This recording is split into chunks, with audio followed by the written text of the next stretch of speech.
You know, sometimes I think to myself, do I really need all this stuff? I think the answer is no, right? And we need food, shelter, clothing, we need all that stuff. When it comes to 20, 30-year-old games, do we need them? No, of course we don't. We don't need them. So why do we collect them? Why do we hoard them, some of us? Why do we just buy every little thing that we see out there that has something to do with retro gaming? I think it becomes a bit of an obsession, right? So I run across this video, and this topic seems to be going around, are retro games useless? And the main gist of the topic, and I'll link below the original video that I saw this from.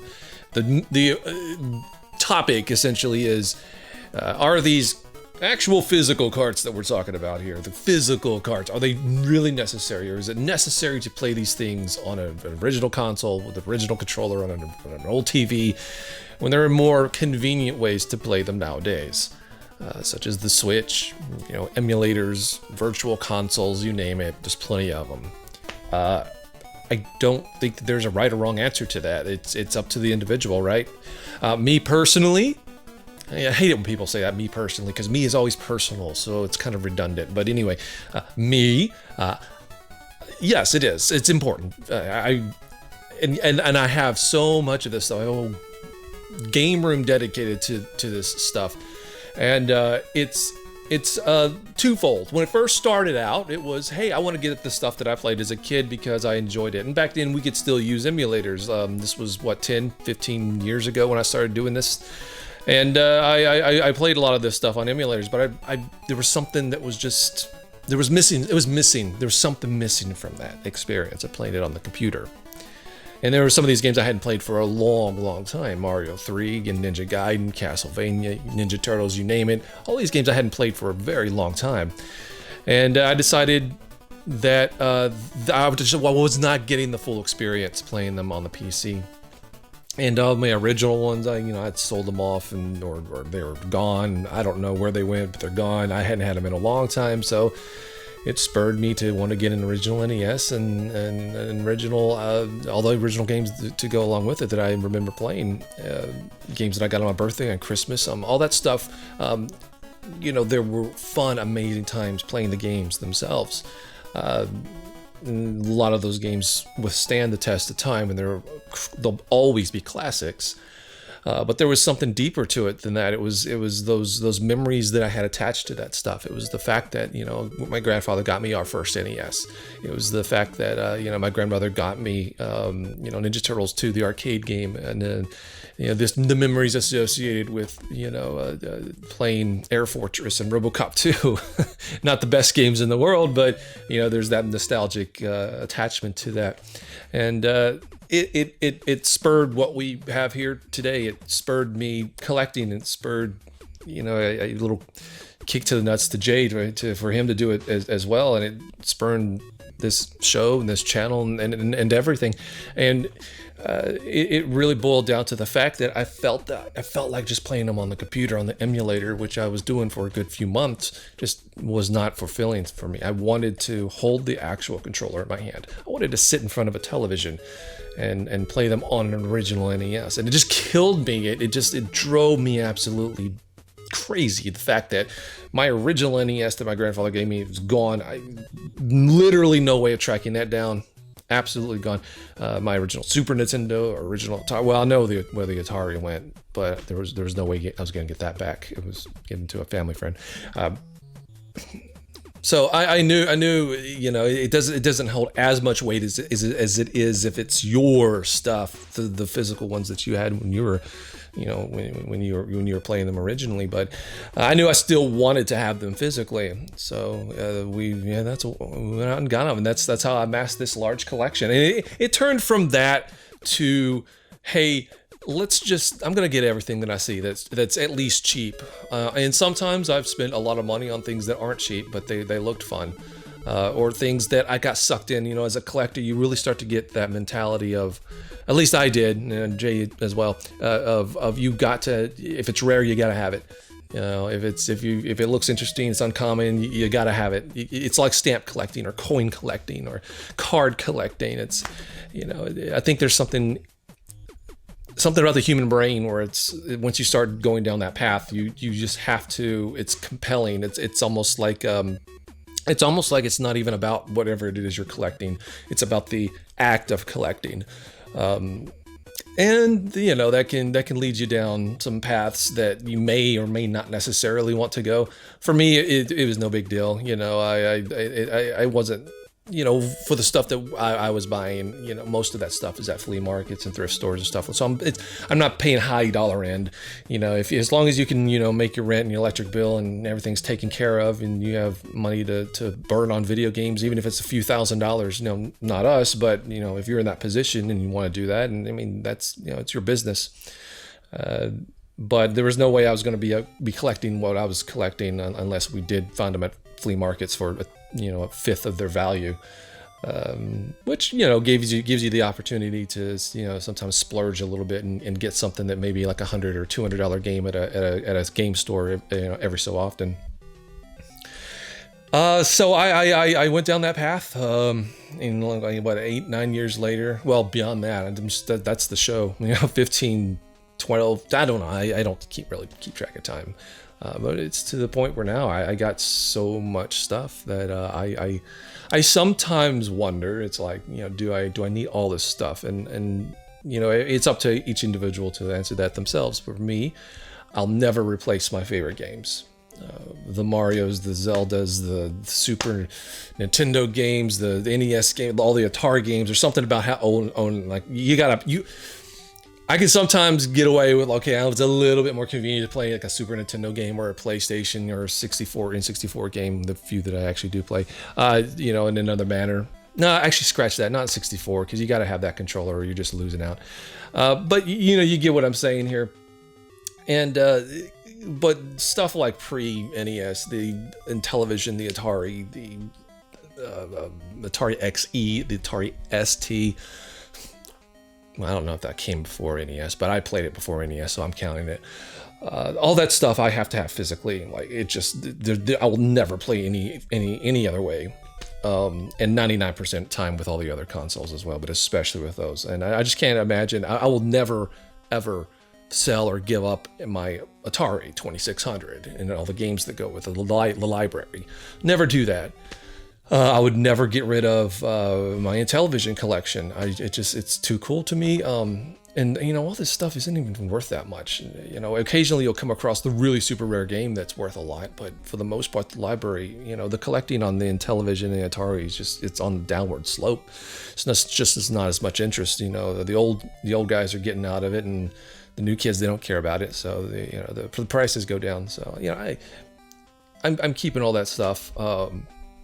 The NES, that's a console where, I will and have been selling things, and there's a big reason for that, and that's the movie. So, and I swear that was like perfect timing. That was the eBay listing of something either ending or a bid on something. Yeah, I can't even. That was amazing. But this movie is, the more money we can pour into this movie, the better it's going to be. Whether it be better equipment, better actors, better people working on it, etc., better locations, just everything. Actually feeding the people. It's an investment of sorts on our end, mostly an investment of time. But also the more we can put into it, we just get a better product. So I have been selling things on, from the NES side, the Super Nintendo side, and and a few like GameCube and stuff like that. That games that are they're pretty expensive, but I don't necessarily care about playing them physically, because the ones that I really, really, really care about playing physically are the ones I remember playing as a kid, whether or not I had them or rented them. We rented a ton of games. Hell, even Bible Adventures. I've never traded Bible Adventures. I would never sell Bible Adventures. I would always keep that, and it's that memory of playing that with a controller and a TV. I would never do it. But stuff like Terra Cresta, I never touched that as a kid. I don't necessarily need the physical cart for that. And I have started paring down NES and Super Nintendo and Sega Genesis simply for the fact that that money could be used to help fund this movie.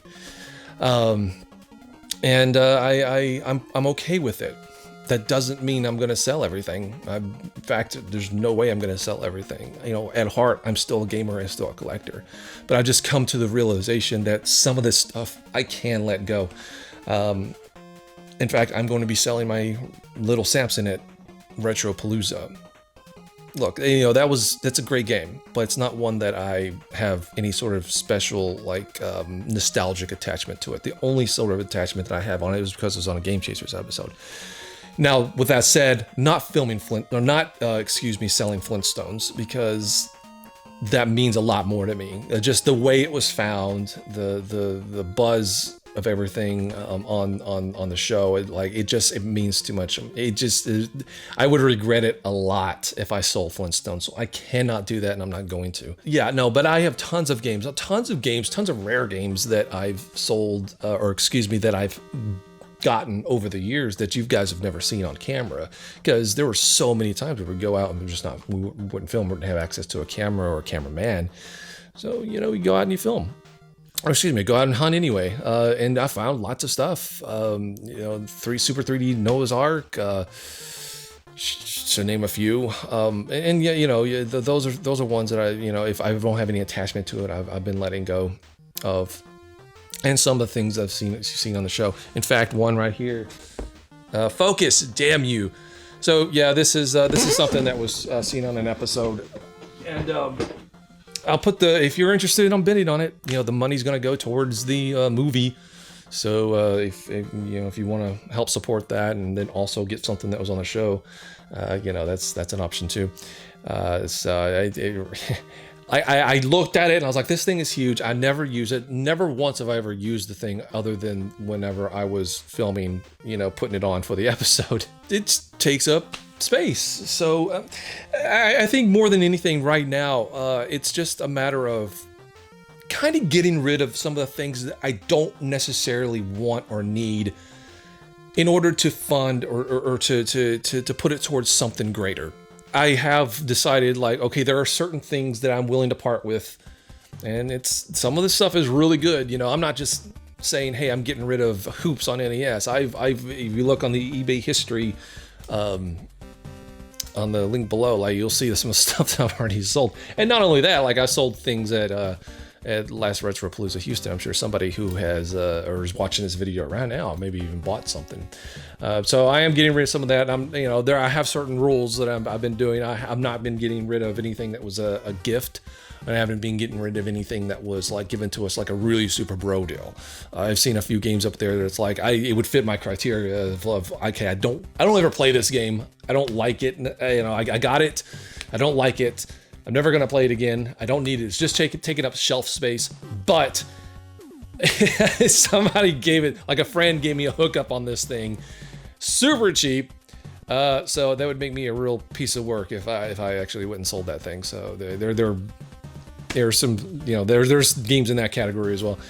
So not everything in my game room is going to be going, but there's going to be some going just to give us a little bit of extra cushion for this movie. And now that does not even remotely mean at all, if you actually stuck through this whole video, congratulations. But that does not mean that I'm done collecting. It does not mean at all that I am done hoarding a bunch of useless crap into my game room, or hell, toy rooms, because look, there's toys behind me as well.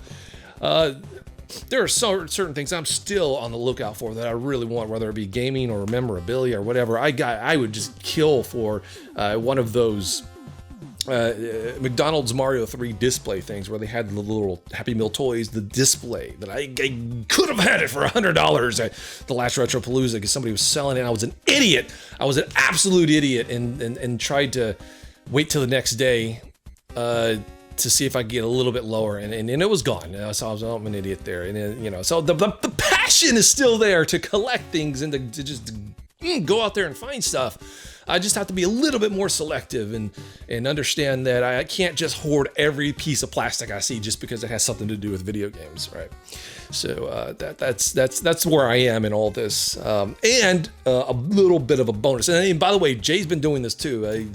He's been selling most of his. He doesn't do the eBay thing, but he sells it all, like Retropalooza and all the cons and stuff. So he's pared down his collection quite a bit too, just to have that extra bit of money to put into this project that we got going here.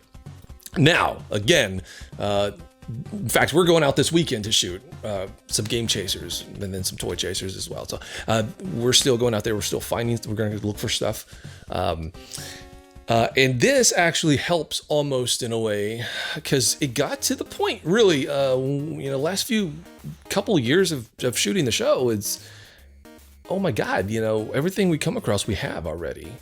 And, if something's super cheap, of course, we're still going to pick it up. But if something's about market value, why would we pick it up if we already have it? Well, with us paring down our collection a little bit, it gives us the opportunity to actually go out there and find things that we need, which is good. And there's been plenty of times where I wish that we could, talk about a game or whatever, and there was no opportunity to buy it or whatever. So this might help out in that regard. But anyway, whatever. I just wanted to talk about this, and also plug them and give me the opportunity to plug the eBay store. So, and by the way, I'm not giving away like super great deals on these things, because this is going into something important. Every dollar counts. However, I do have a best offer on all this stuff. So I like, if you want to haggle, whatever, haggle, go ahead, haggle away. So anyway, thank you everyone for watching this video, and take care.